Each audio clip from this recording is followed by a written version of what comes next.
13-year-olds ruined the Joker. It's awful. My face, I'm haunted by it. I'd prefer not to look like this, but I do anyway. I don't know why I did it, but I'm committed to it now.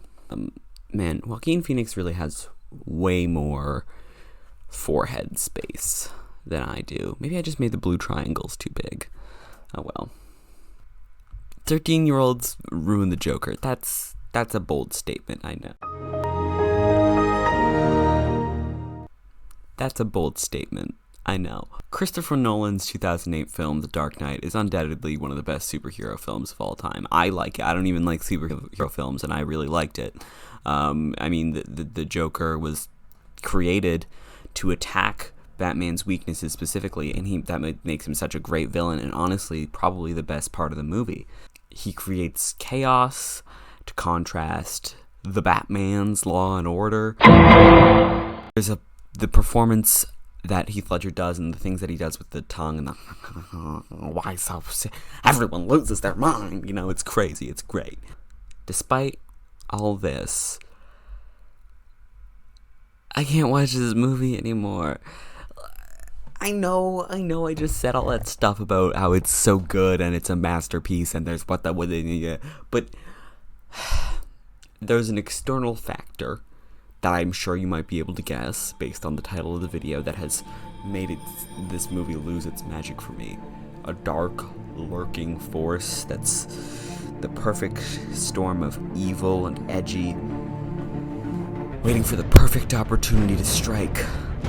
And that thing is 13-year-old boys. God, okay. I need to take this to a couple different pieces.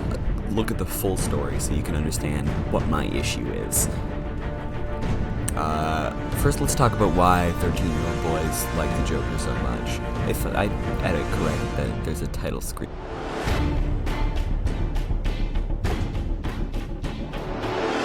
There's something about this guy that attracts the worst kind of child. And I mean, like, a 13-year-old, technically a teenager, but a child, right? I mean, I'm 17, and I'm a child, really.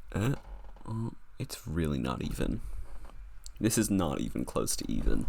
13-year-olds, 12 to 14 even, really, really like this guy, and I don't know what the deal is with it. I mean, he could be for any number of reasons. It could be that there's a romanticization of mental health issues in this. There's the fact that 13-year-olds can't tell that the Joker is lying and everything he's saying is in fact bad, and he's not making actual factual points and whatnot.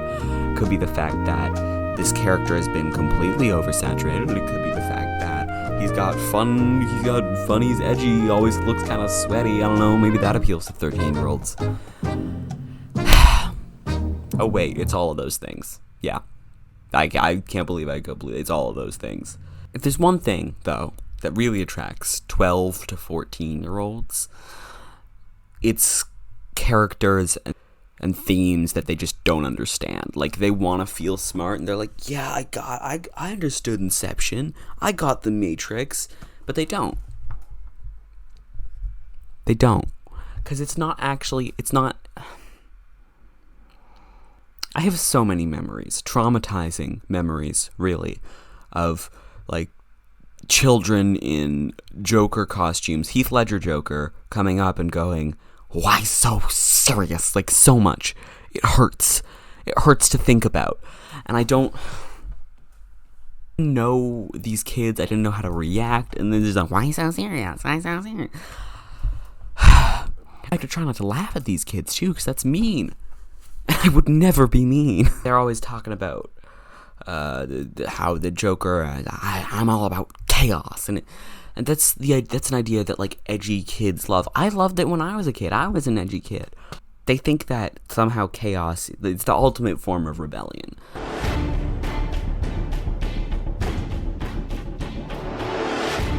So, like I said about all these kids coming up in Joker costumes, Heath Ledger Joker was a phenomenon, really. And it's partially because the guy died. That's fair, honor him in a role that he did a really good job in.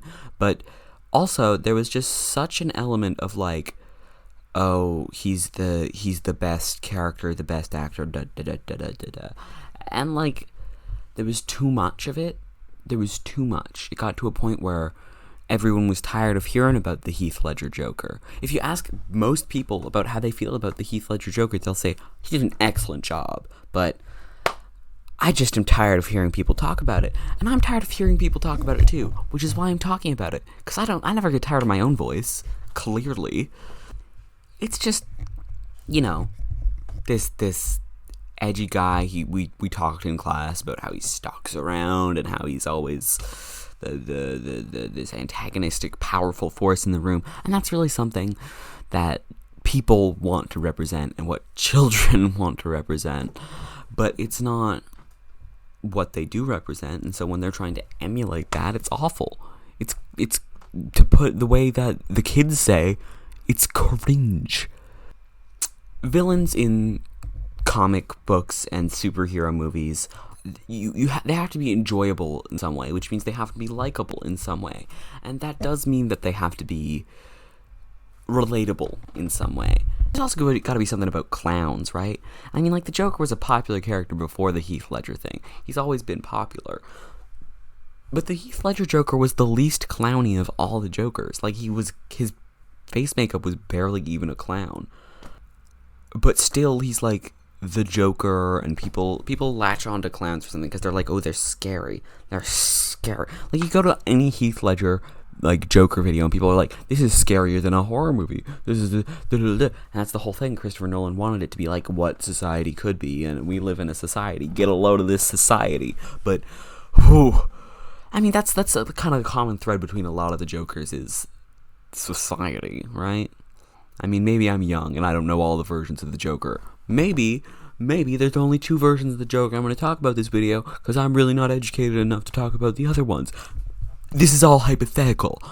I'm just so tired of the fandom of it all and the oh, he's so excellent, the Joker is so excellent. Get a load of this society, if people say. And so this has kind of led to, as I've said before, what the kids call cringe. And I'm tired of it. I don't want to hear about it anymore. It makes me go, ugh, when people talk about the Joker. Even just watching the movie now, by association to this fandom that's idolized the Joker, I kind of, ugh. And then something came along that made it so much worse. This is another title screen. In 2000...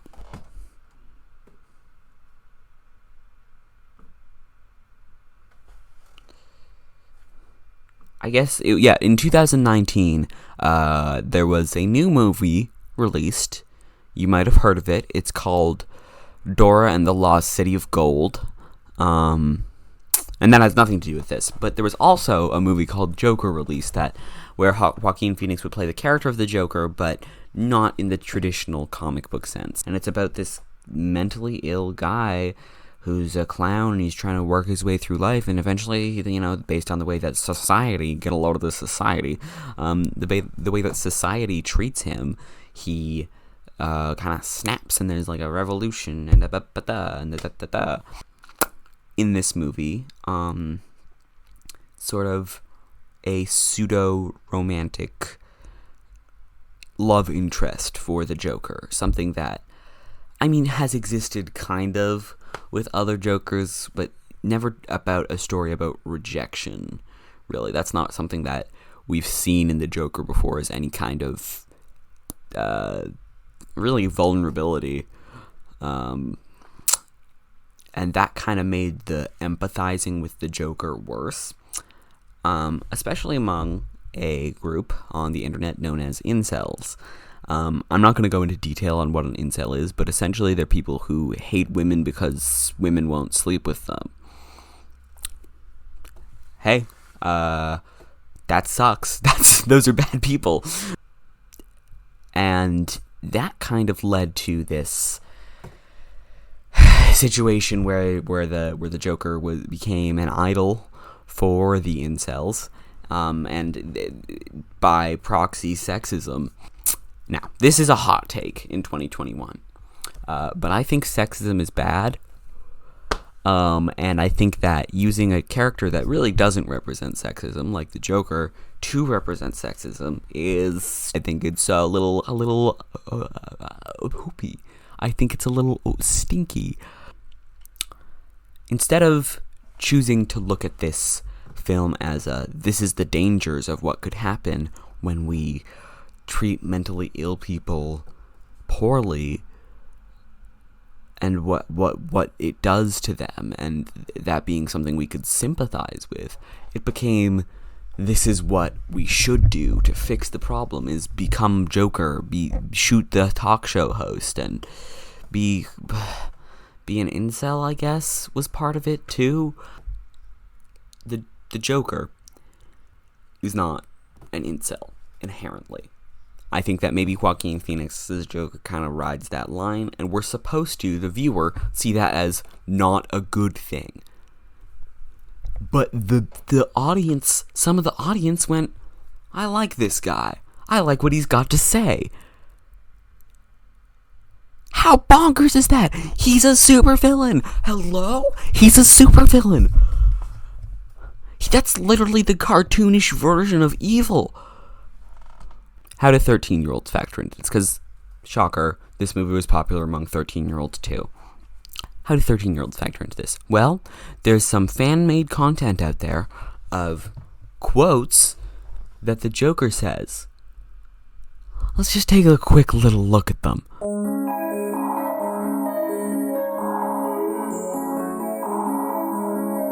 Videos set to trap music where they talk about these quotes that the Joker never actually said, spoiler alert, set to trap music, and it says these videos. Some of them are even voice acted with someone doing a Heath Ledger or Joaquin Phoenix impression.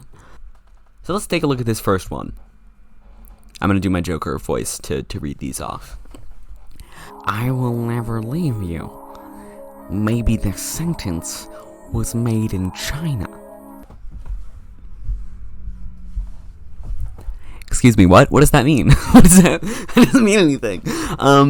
Is it supposed to say that only Chinese people are really loyal?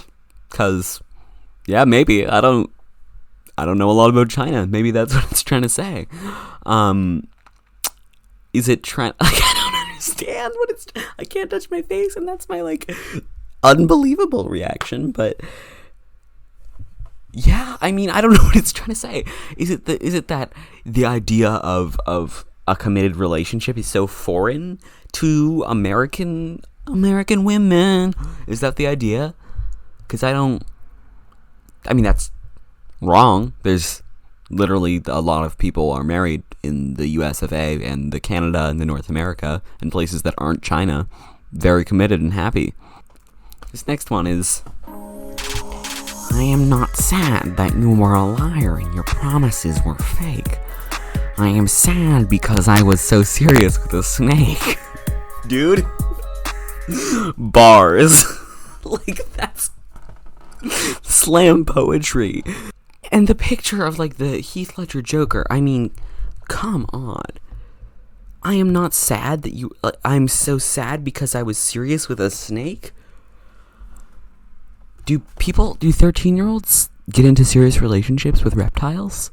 Choose me or lose me. I'm not a backup plan and definitely not a second choice.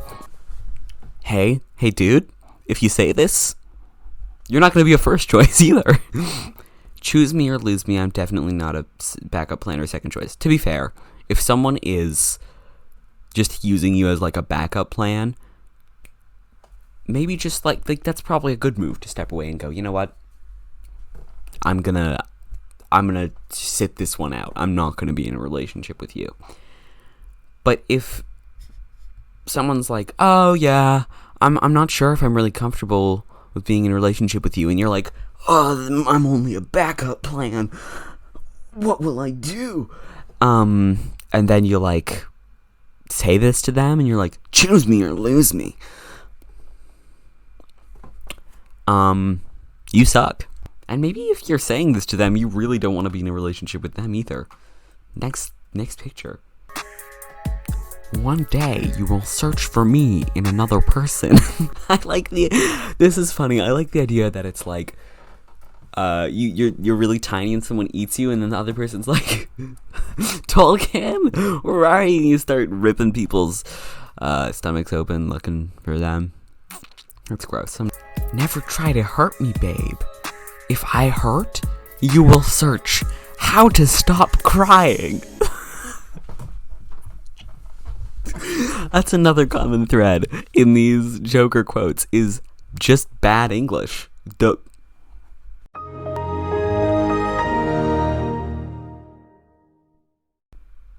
Is English it's not good. It's funny that I'm roasting their English and I can't even do it good. Never hurt me, babe. If I hurt, you will search how to stop crying. Is it supposed to be like Google search? Like you're supposed to, like, if I hurt, you will search how to stop. I don't get this one. It's dumb. And it sounds like a threat and not romantic. Imagine if the Joker actually said this in the movie. If he was just like always talking about relationship stuff. There's so much that the Joker actually says that is more than women bad, men good. Like, that's what a lot of this boils down to. Let's see. Keep making money till your ex calls and say, tell my friends that I dated you once they don't believe me. What? Hello? Tell my friends that I dated you once they don't believe me. Illiterate. I think what it's trying to say is, like, make so much money that your exes will have, people will think you're lying when you say that you dated. And, like, that's the goal? That's your goal in life? Go for it. But why is the benchmark for how famous you are whether or not your ex's friends? That's the thing about these quotes that really make me mad, is that they're talking about, like, girls are worse, girls are bad, I don't give a care about girls, I don't want anything to do with those women's. But then it's always very focused on, like, what a woman does and what a woman is and the woman's point of view. Stop. Get some help. Just get some help, really. Oh god. Okay, this one. Women is... Okay, this is rough. This is hard. This is hard for me. Women is art, but I am science student.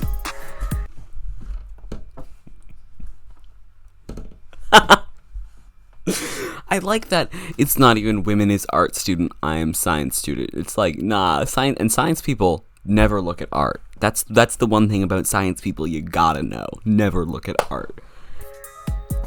Sometimes alone is the best place to be. Not a place. Not a place. That's like a state of being, maybe. Not a place. Fun fact, Heath. Oh, he's dead. I should be. Fun fact, Joaquin.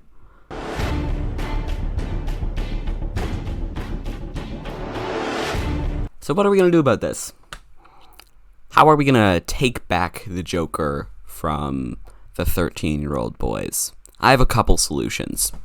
Number 1, arson. Number 2, tax evasion. Number 3, I got a friend. He can turn you into a chimera. Front half man, back half 13-year-old Joker fan. No, honestly though, I think that the thing that we need to do about this is teach our children about mental health and its importance, and we also need to teach our children about respecting women, both women and both girls and boys. We need to teach them that it's not okay to talk negatively about someone based on their gender. Really do need to do is maybe educate our kids on what is appropriate to say about women and what is inappropriate to say, and pretty much all this very inappropriate stuff to say about women, really. I know it's shocking that I'd take that stance, but that's really how I feel about it. I think that my biggest takeaway from this is Joaquin Phoenix has way more forehead space than me, because these eyebrows are way up there. Thanks for watching my video. Mr. Miller, you had no choice. I hope this finds its way into other people's eyeballs. I'm gonna send this to you, David, so you better watch it. So I guess I'll catch you on the next one.